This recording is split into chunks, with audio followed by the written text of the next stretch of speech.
The Nigerian health sector has had its fair shares of all sides of the coins. In fact, it's been a joke recently that when the medical doctors are done exiting the country, we'll be left with none other but the native doctors. And then we have the nurses and other practitioners as well exiting the scene. But perhaps what is more disturbing is that Nigerians who can afford to go out there to seek medical health care end up meeting these same medical practitioners to treat them outside the country. So is it a tale of all gloom and doom, or there are other underlying factors? My name is Leah Babatunde, and as always, it's nice to have you join me on Talk. And this edition we'll be speaking with Professor Edith Nonyelum Okeke. Yes. Nice to have you, Professor, on the program. Thank you so much. Professor, are you still in practice? I'm actually on my retirement leave now. On my birthday, which is in 3 weeks, November the 19th, I'll retire fully because professors retire at 70. So I'll be 70 years, 19th of November, 2024, and I'll be retiring fully. You look actually stunning for someone who is 70. Thank you. What's the secret? What's the secret? The secret? God. Just God. Professor, we've not had it this bad oftentimes when we talk about the health sector in Nigeria, and in the last decade we say we've not had it this bad, and we're coming back again to say we've not had it this bad. And if you could just walk me through, when people like you who started, what was it like?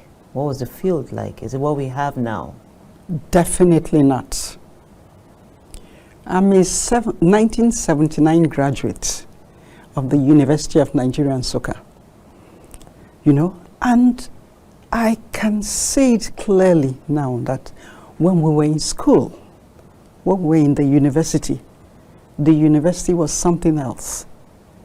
We had clean water, we had our hostels were, I mean, we had people cleaning our rooms, the beds made for us, we were supplied, you know, toiletries. You went to the refectory, you had all sorts of things. You go there, get yourselves whatever it is it tea, is it cocoa, is it coffee? And food was something else. I don't know what happened to Nigeria. So if you go to the universities now and see what the young people are battling, you cannot, you know, if you are told that it's the same country, you will not believe it. I don't know what happened to Nigeria, but we have seen it going down and down and down until what we have now. Yeah, until I retire next month, I'll still tell you that I'm teaching medical students in the University of Jos. And we get involved with them, and what they are going through is so difficult. In fact, between when I joined the University of Jos and now that I'm retiring, I don't think we have improved much on the things that the things that we have to teach the students with. So the universities are not the same. The hospitals are not the same. You know, medical students learn in the hospital. So that is their classroom, that is the lab, that's everything. Is it where patients do not have money to buy drugs? They have no money to go through the procedures that are necessary for the doctors to learn, the students to learn from. So it affects everything. But having said that, doctors that are produced in Nigeria are still the best. As they move out of Nigeria, they still compete favorably with all doctors trained everywhere. So you can imagine if we had everything that is necessary to train them with, you can imagine the type of doctors that will produce. Some say that part of the problems we have with the medical field is that because a lot of medical practitioners do PP, so they don't spend time on their patients. What would you say about that? Well, people always say that, but I can tell you that yeah, there are some bad eggs in every profession. You have some bad eggs, people who pay more attention to their private practice. But I can tell you that majority of the people I know where I work do not do that. Some of us, the older ones, do no private practice whatsoever. Yeah, but the younger people who are strong enough and can still run what their practices in the university, teach the students, treat the patients. Because you see, we are primarily employed by the university as teachers.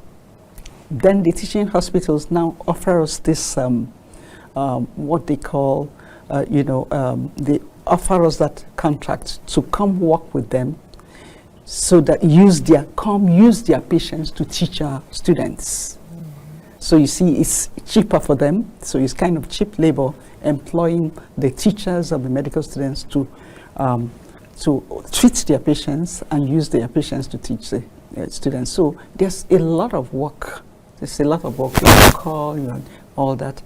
But so we still do all that, and then the younger people are able to use their spare time to see patients, in their private places. I agree that there are some people who misuse it, but majority still do the work. But doctors always have the bad name. Doctors are people who, people love to hate. So they will always say something bad about doctors. Okay, you've done quite a number of researches I've seen, and so it's called in your field contribution to science. Can you walk me through which ones are the outstanding ones for you? Okay, yeah, my passion is liver cancer. So I'm a gastroenterologist and hepatologist, so my passion and my research focus is HCC, what we call HCC liver cancer. Why am I passionate about this? If you look at the people that are hit by these cancers, this cancer that I'm talking about, is the young people, the workforce, mainly men in their late 20s, 30s, young men, 30s, 40, It's quite in their prime. Now, why are we bothered about them? We are bothered because we know the risk factors, so to say, the causes of this cancer. The hepatitis viruses, hepatitis B, hepatitis C. Well, you can add D. I'll tell you more about that. Alcohol, aflatoxin, iron. Now, these things are known. Pause you. A lot of us know alcohol. We know hepatitis. Aflatoxin. Aflatoxin is like it's the mycotoxins that infects. There's food storage, grains, and all that are not properly stirred. Is it those chemicals now? No, they're not chemicals. They're like, call it a fungus that infects them. So people eventually consume it, and it has it causes. I don't want to use medical terms. It can lead to the cause of liver cancer. But the most important thing, the one that really pains us, is hepatitis B, hepatitis C. Hepatitis B we have a viable vaccine for over 40 years now. So it should not be a problem anymore. Thank God, hepatitis C, we now have a cure.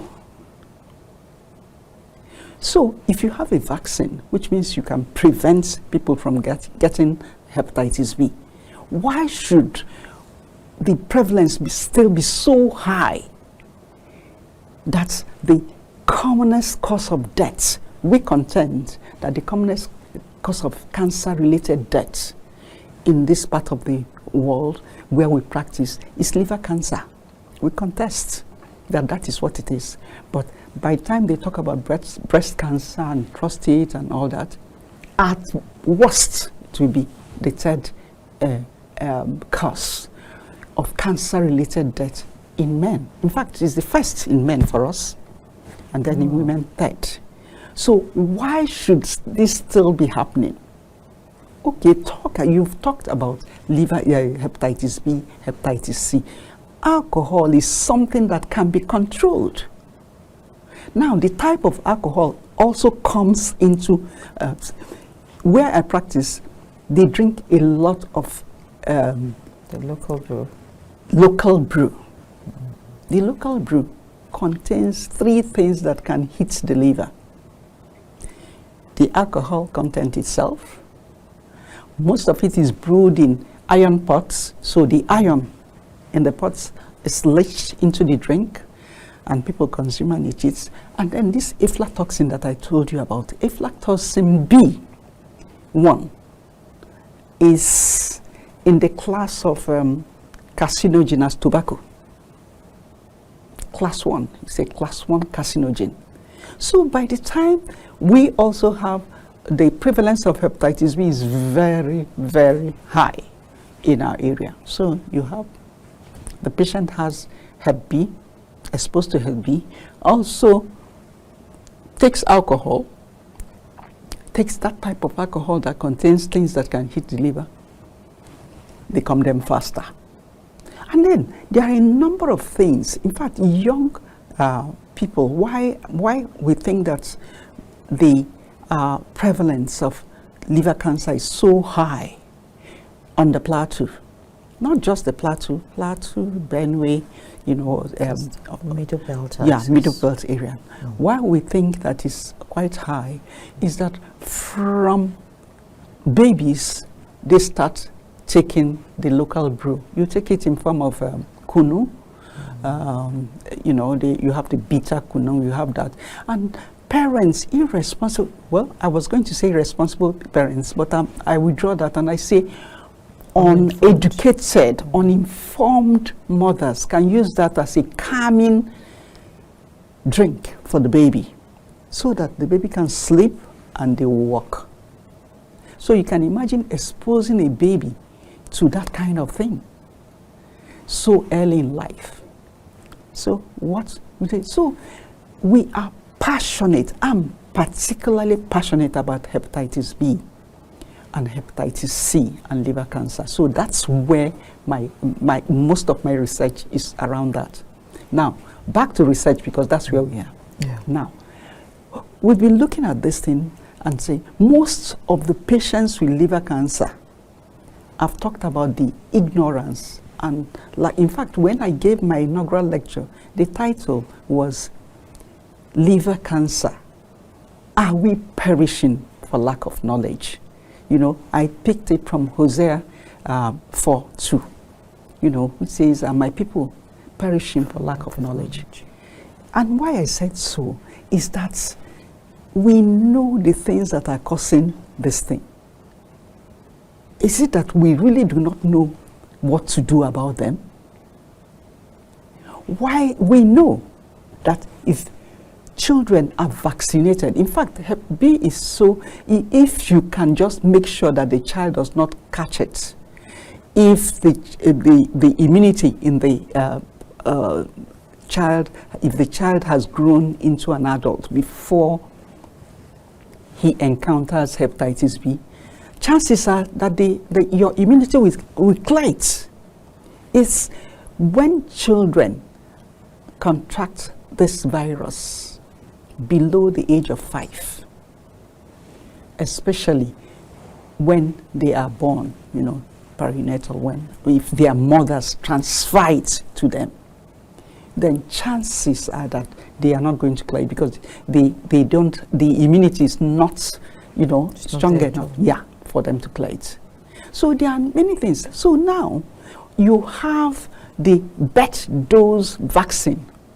Birth dose vaccine, that is what we are preaching. Before we move to the vaccine, I'm sorry, I will need to hold you here just to get an understanding. Yeah. So if a child is born with hepatitis B, that child lives with it. Does that child transmit to other people? Okay, I will take back what you said a little bit so that people are not confused. If you say born with it, it will look as if it's genetic. No.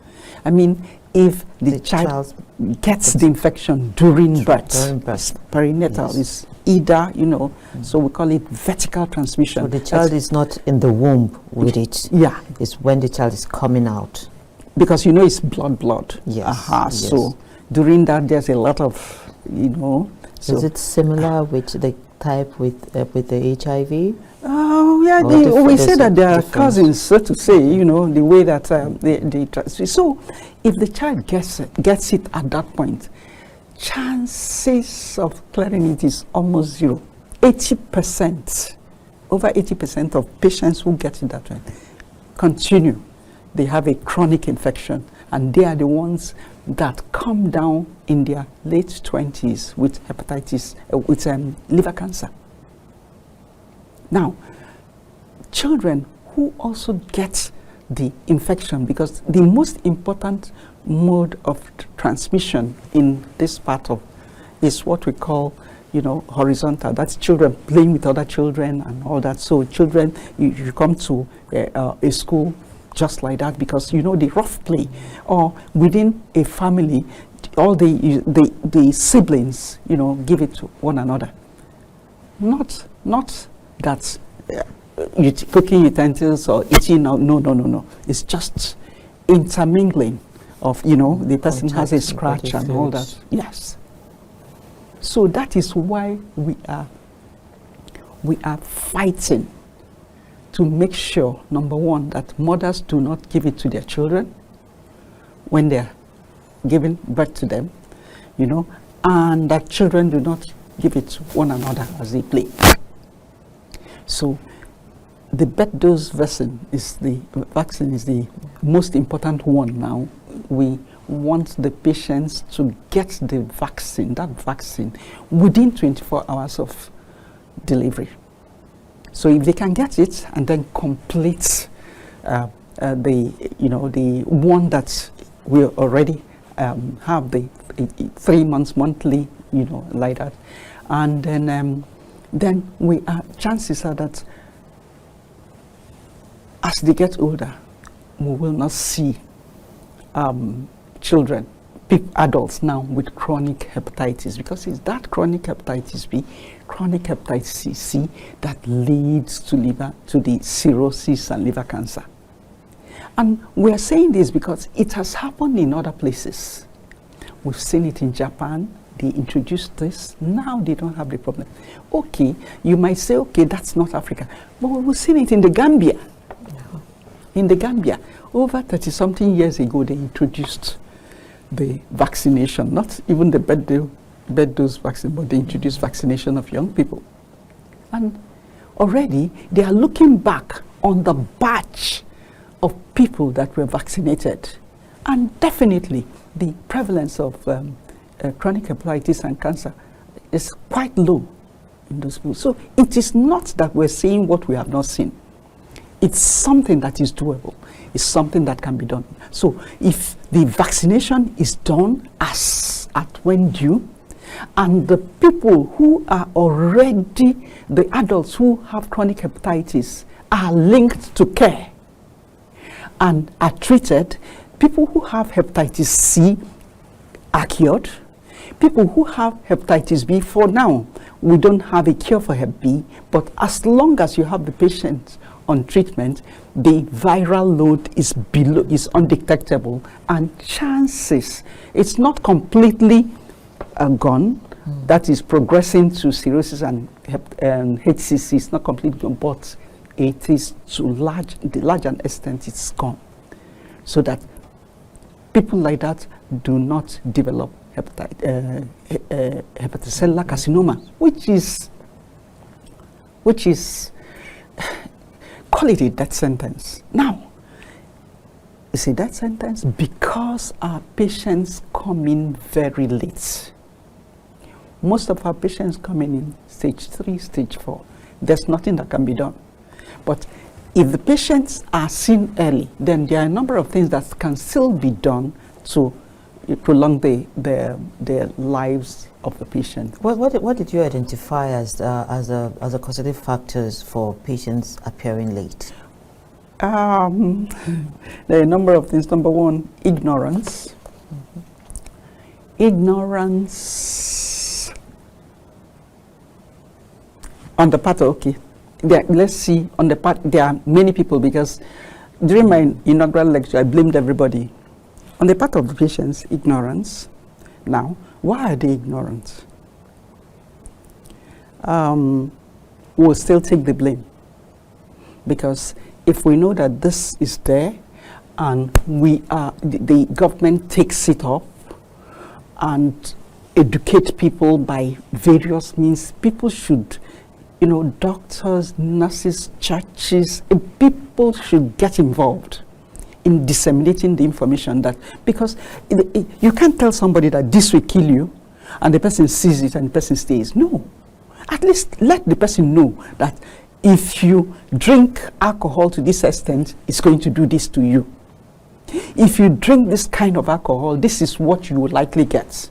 If you give a child this is what will likely result from it.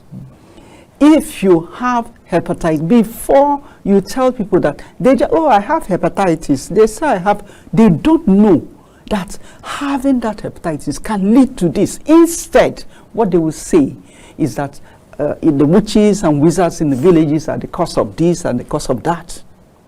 So that is one. So ignorance is one. Poor health care infrastructure is another one, because even where you know what to do, like for instance, what we do is that every year, several times a year, World Hepatitis Day, this, that, we carry we source the test kits that we can carry into the villages, and we go there and we go to the churches, go to the mosques, do all these things, and because what if the patient knows? So what we're trying to say, get the patient to know, make the diagnosis, screen, and tell these people that this is what it is, and then link them, not just telling them, then link them to care. That's one. Poverty, because even when you link them to care, they have to eat. They have to transport themselves to the facility. 80%, 90% of Nigerians pay out of pocket. They pay out of pocket, so it's difficult for them to pay for the tests for, before now. That is why this last WHO guidelines for HPV treatment, we are so excited about it, because before now, the guidelines were specific that you have to do this test, you have to do the viral load, which is so expensive. The patients will ask you, okay, if we find this money and we do this test, Shebi, it's all gone. They think it's the treatment. Then you don't know what to tell them. We started from 70-something thousand to do the viral load. Now it's been coming down because they are using all sorts. But now it's still 27,000. It's still 30,000. Patients cannot afford it. But with this last WHO guidelines, a number of things have been done so that patients you can start treating patients without patients who cannot afford this, you can use less things. In fact, many people are even pushing that the moment you test a patient and you find that the patient has the surface antigen, you should treat. And some people are doing that. That's not fantastic, but at least patients are now assessing treatment, or it has, I mean, it's 2024 guidelines, so it's just started. So hopefully more patients, more than 50% of patients will start getting, be linked to care and start getting treatment. Okay, Professor, Yes. we'll return to the 2024 guidelines, but of course that will be after this break. We'll take a break and we'll be back in a moment. Okay.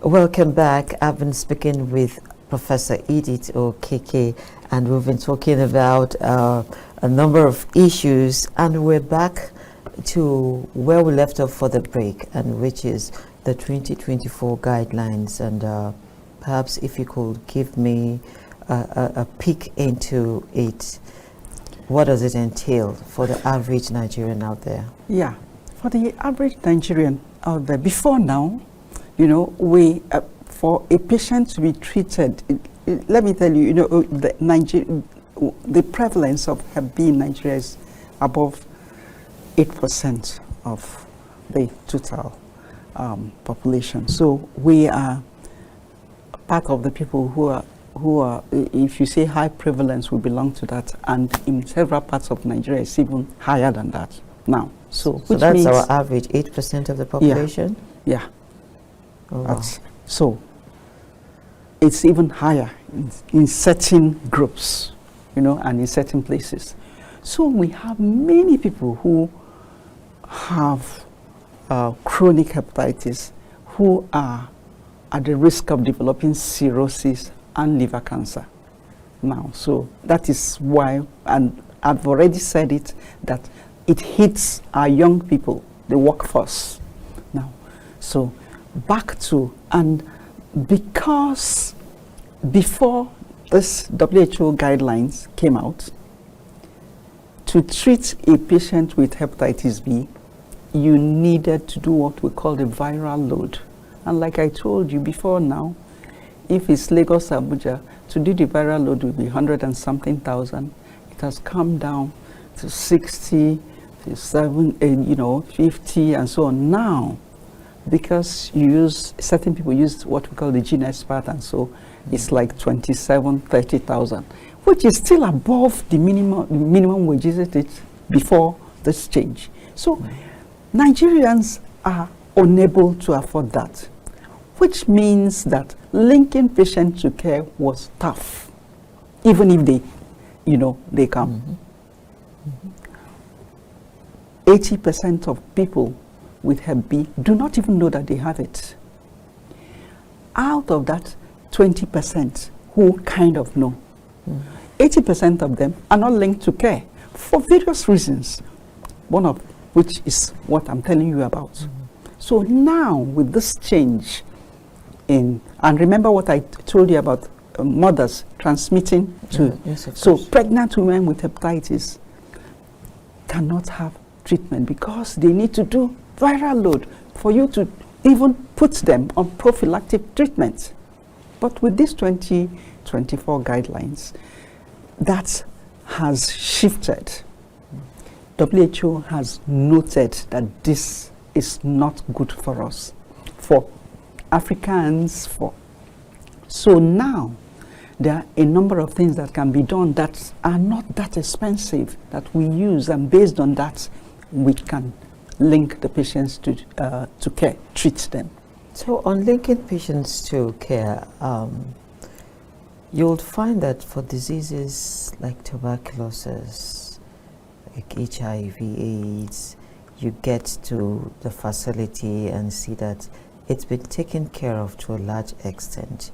And we're already seeing malaria also being taken care of to a large extent to reduce the prevalence. Are you having these kinds of discussions?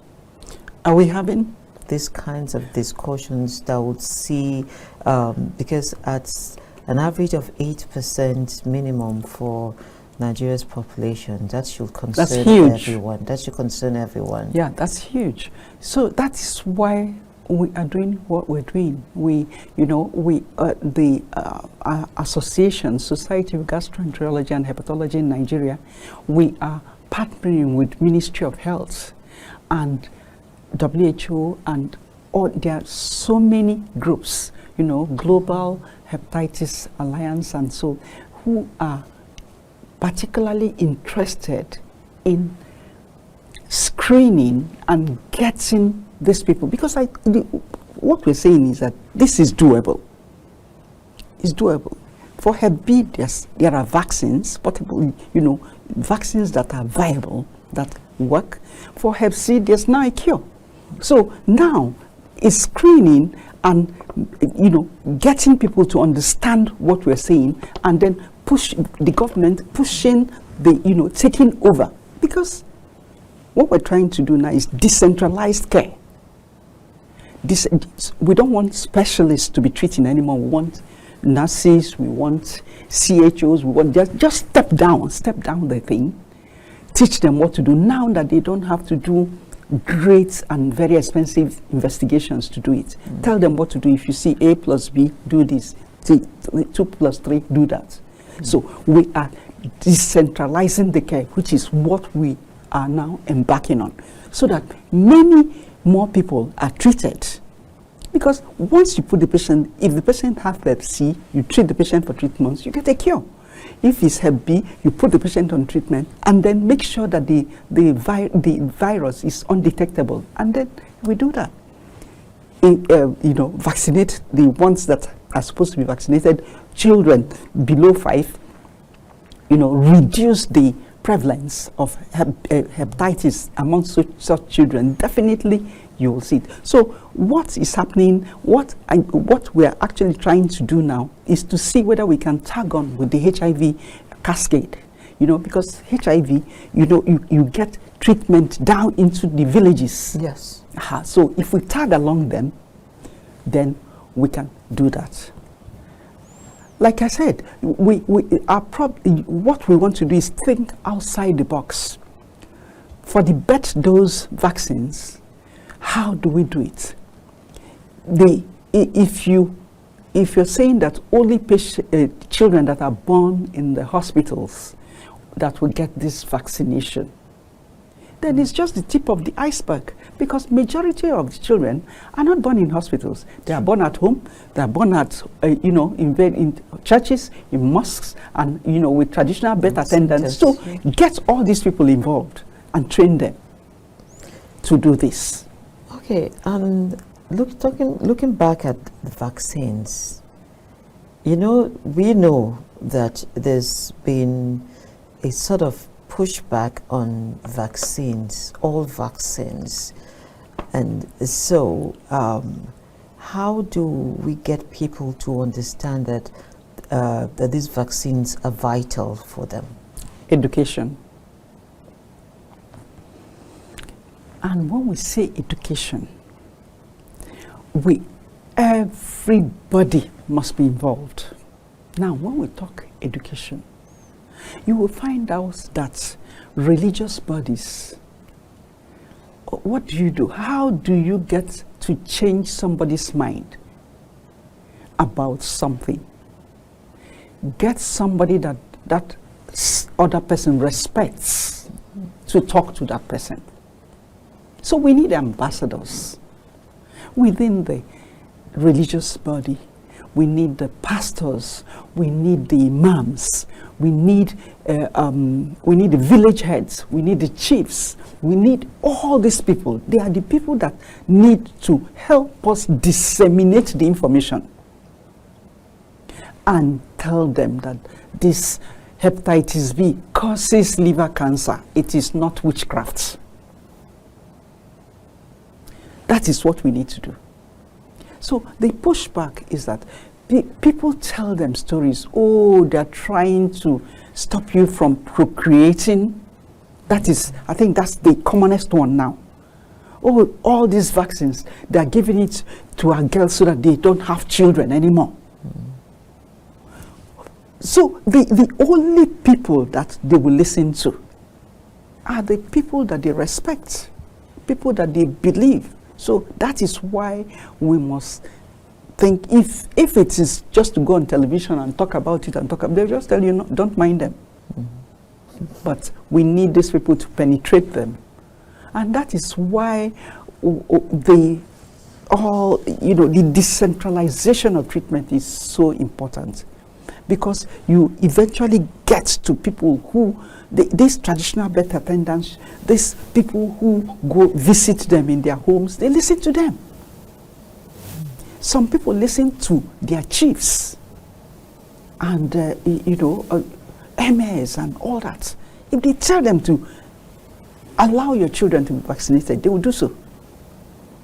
Yeah.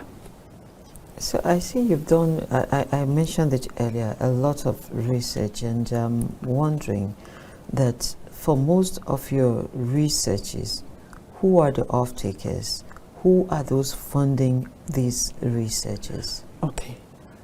Most of the researches that I do, I collaborate with, I've collaborated with the Imperial College London, colleagues there. That's the, that particular research was funded by EU, the European Union. And it was on liver cancer.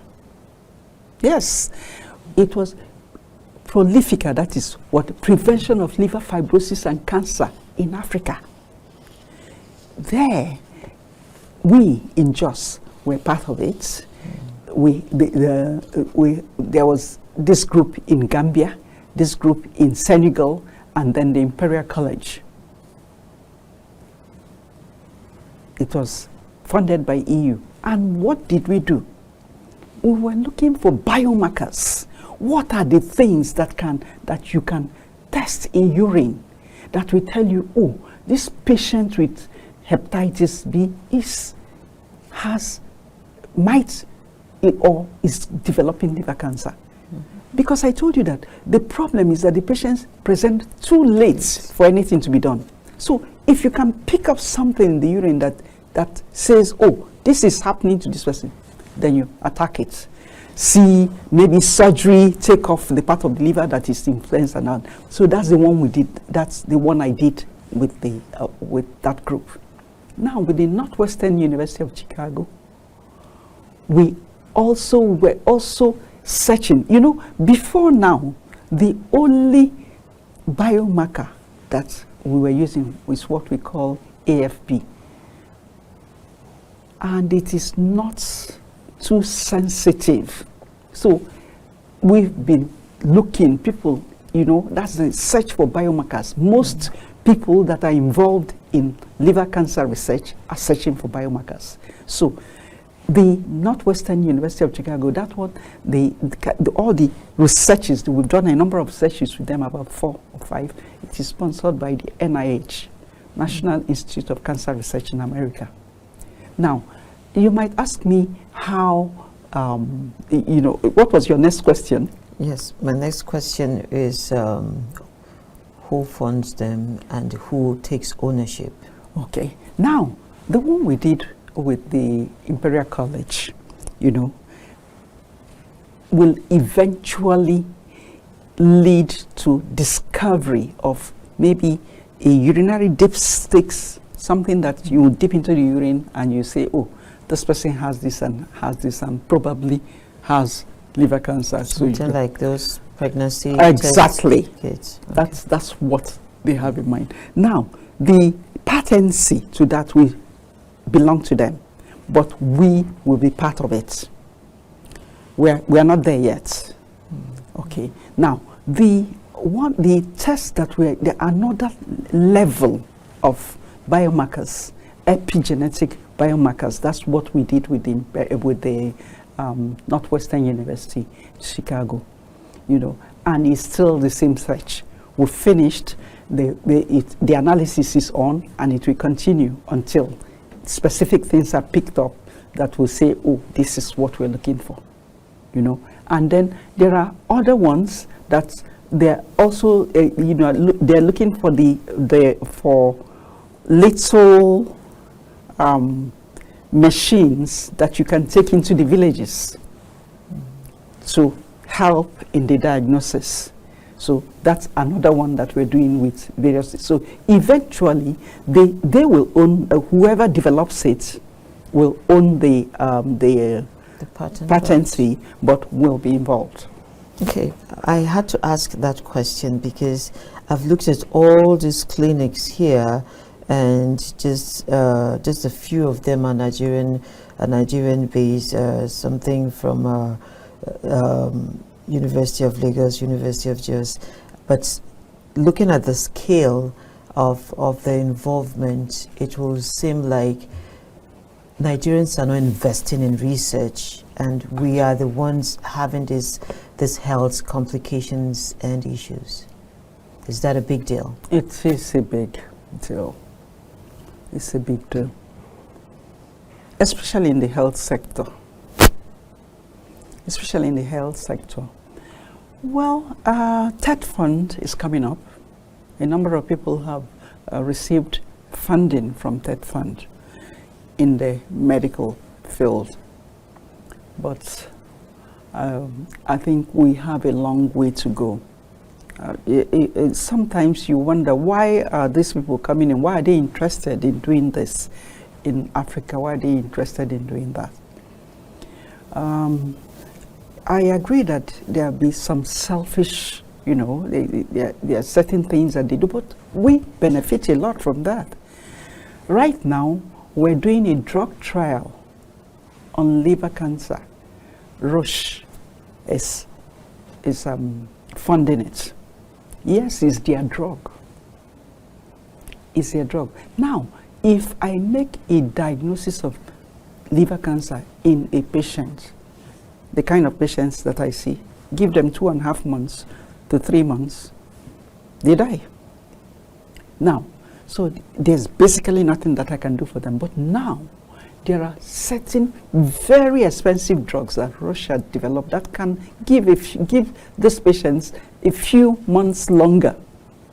Maybe they've seen patients that lived a year or so. And for a patient who is about to die, has 2.5 months to die or 3 months to die, if you give the person 9 months, it's a lot of time. It will give the patient time to tidy up things, to, maybe see a grandchild, or maybe, get married. If you talk about months, people might say it's too short. But for somebody who is about to die and you suddenly give the person 6 months, 9 months, you've done a lot. Now, but the drugs are above. I'm not even going to say the common man. I cannot even afford it as a doctor. So now that they are giving us the drugs for our patients, we are so excited.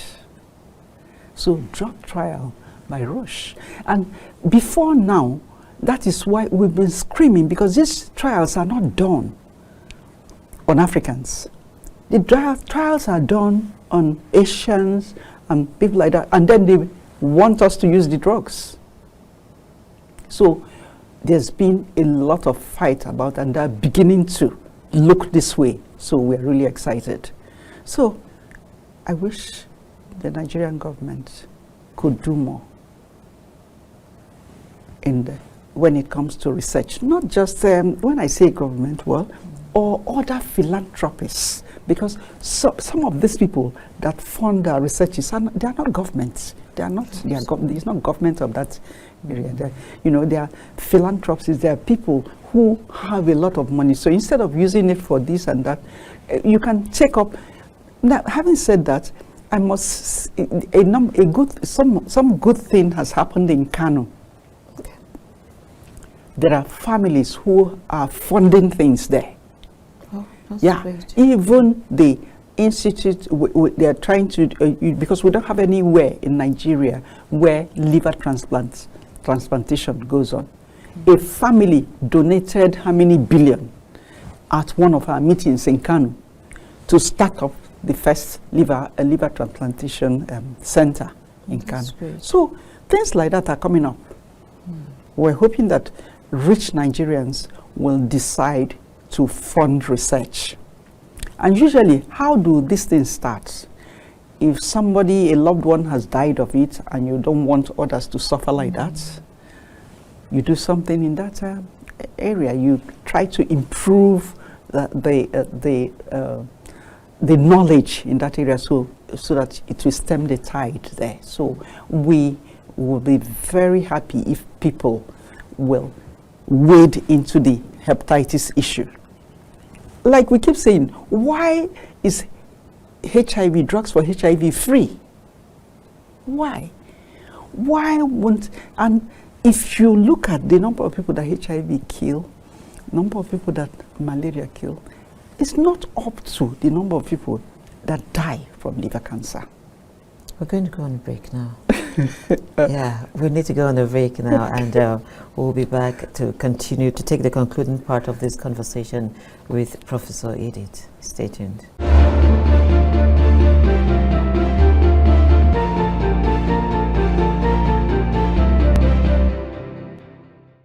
You're welcome back from that break, and I've been speaking on some very serious issues actually with Professor Edith Okeke. Professor, I had to cut you short earlier, and I would like to return to the conversation for people seeing the need to invest in these kinds of courses.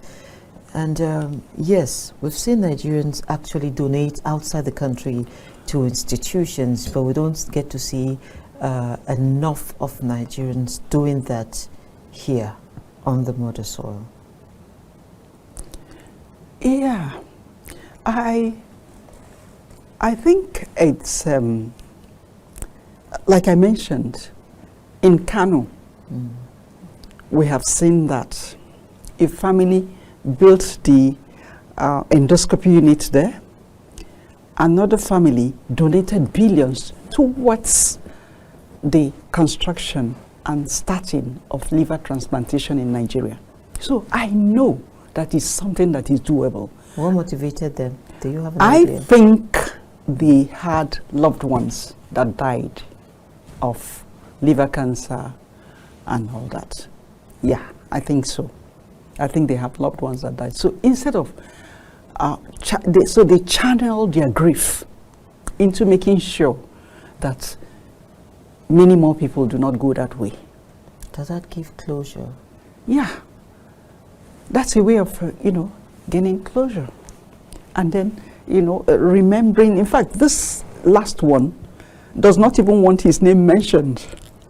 Because I was going to say, at least if you see the name of the child or the name of the year, it kind of comforts you that you've done something good, to immortalize the name of that. But this last person, this last family that donated these billions towards this, they do not want their names mentioned. So it's just to see whether Nigerians will cultivate that culture.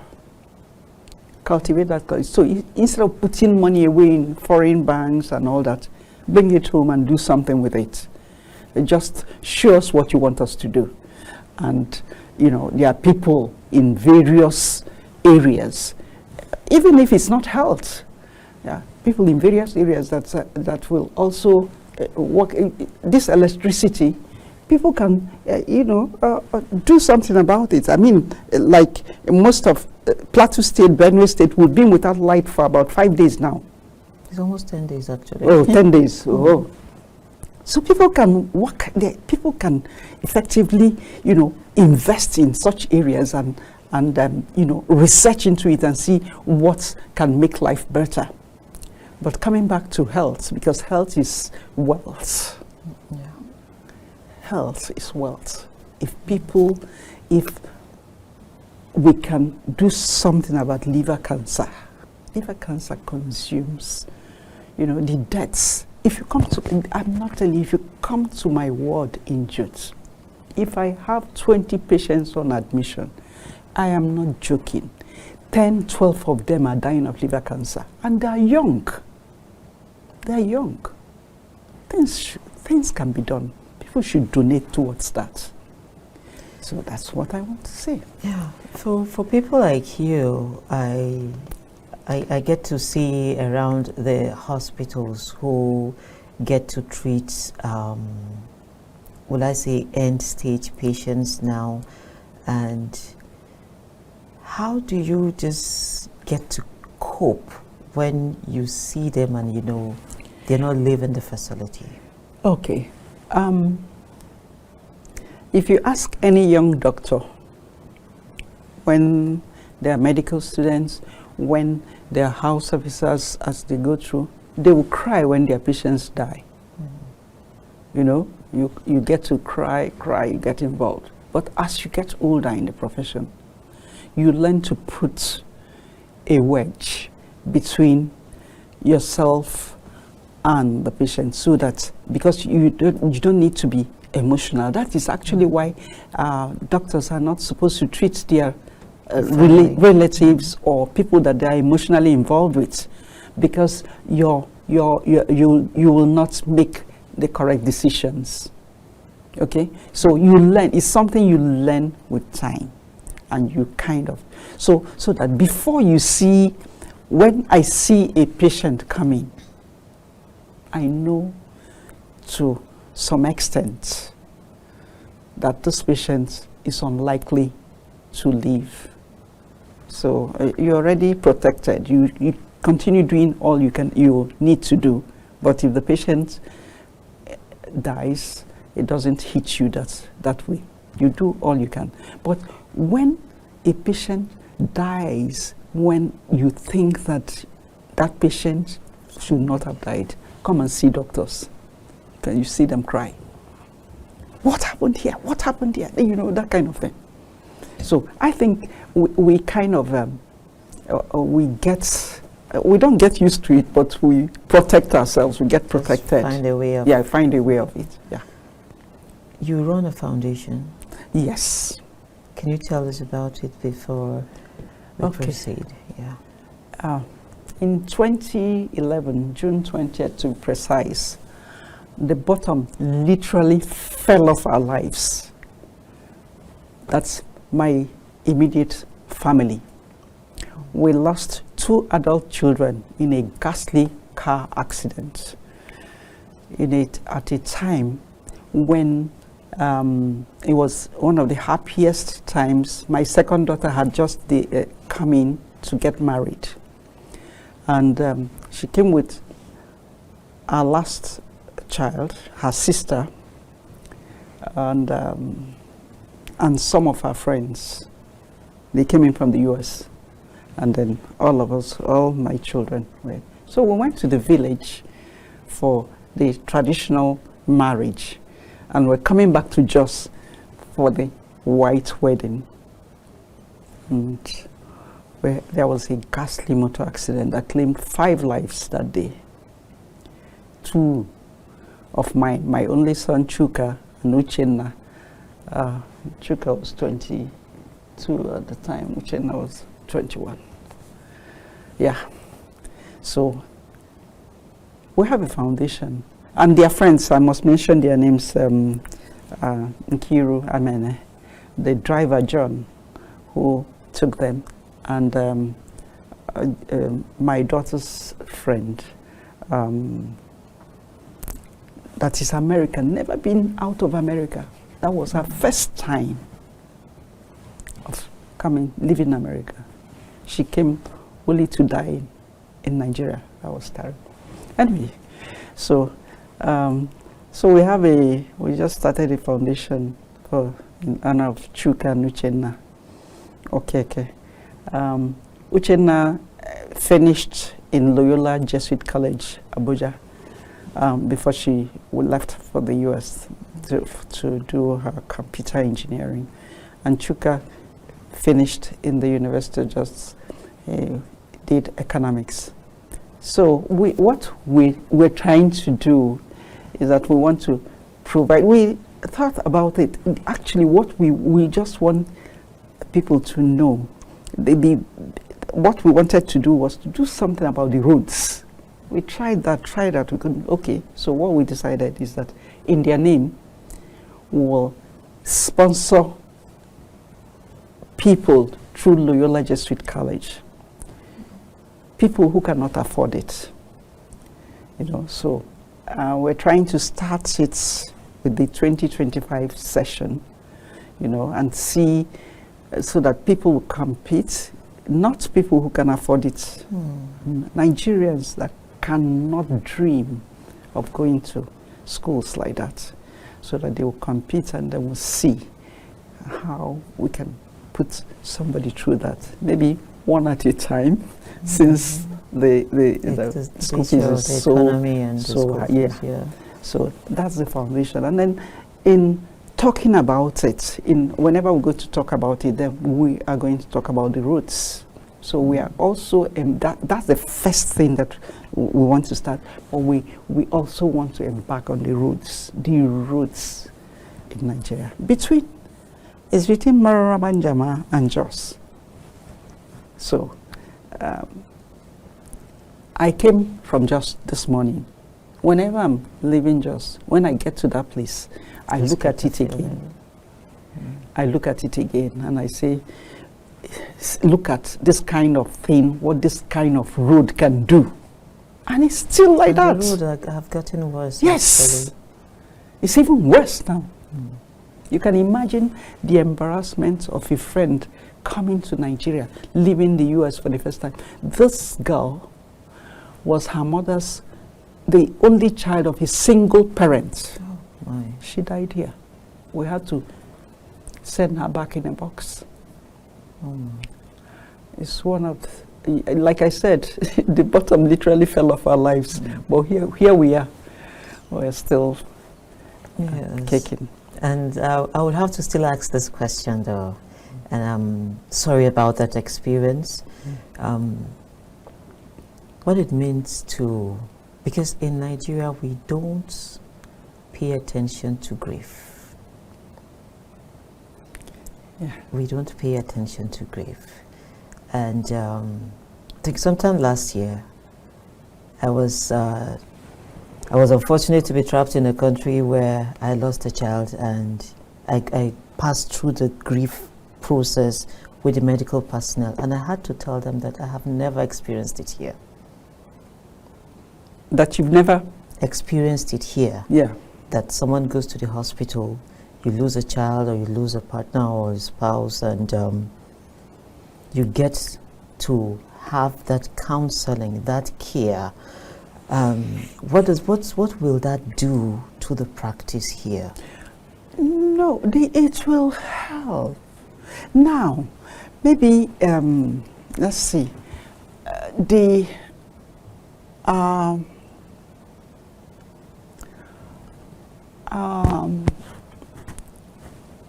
You know, tradition. Sorry, I'm becoming a bit emotional. I'm sorry. Yes. Our tradition has a number of things embedded in it that helps. That helps. If you go to the villages, or you go to you see what they do when people lose, when people are mourning. You know, it kind of helps. But they finish and they leave. And then reality sets in. And then reality sets in. So that's where their own is very good. I benefited from their own because I had some counseling when this happened. When we went out again, we all had some counseling. And when I came back, because I'm a doctor, and my students who are psychiatrists and all that now reached out to me. Dr. Luyode in Canada, one of my girls that went through us, she reached out to me and said, "Ma, you need help. If you will allow me to work with you." You know, everybody has an elastic limit, and grief is only somebody that has not gone through it that thinks it's an easy thing. And I said, no, I'm willing, I'm open to everything. So I worked with her. She talks to me, sends me drugs and so on. And I eventually started talking to another psychiatrist in my center, Professor Obindo. So I always tell people, don't do it alone. Don't think you're superhuman. You've said it now, that the counseling really helps. It really helps. Yes. And right now, not even a few days ago, there's somebody that lost a child. So these days, like when people lose children, they will come to you. They come to me to know how you coping. Do we do it? Yeah. Yes. So I tell them, I give them my own. Yeah, we need to do more in that, and the psychiatrists are doing it and psychologists. But the thing is that the average Nigerian still does not want to have anything to do with a psychiatrist. Yes, because there's the belief that you just have to be sick in the head. Exactly. Yes, and I'm also glad that University of Jos has had students who are psychiatrists. Some are still students actually, and you see them in the cyberspace now, telling you this is what we do and these are the kinds of help we can offer. And I feel so happy when I see them. Yeah, they're great. They're great actually doing that. Yes. Yes. So, ma'am, I wish you all the best. Thank you so much. I would love to see you outside. Outside public service, perhaps, when you're enjoying your retirement. But will you be resting, actually? Okay. Will you be taking that rest? Yeah, I will rest for a while. Yeah.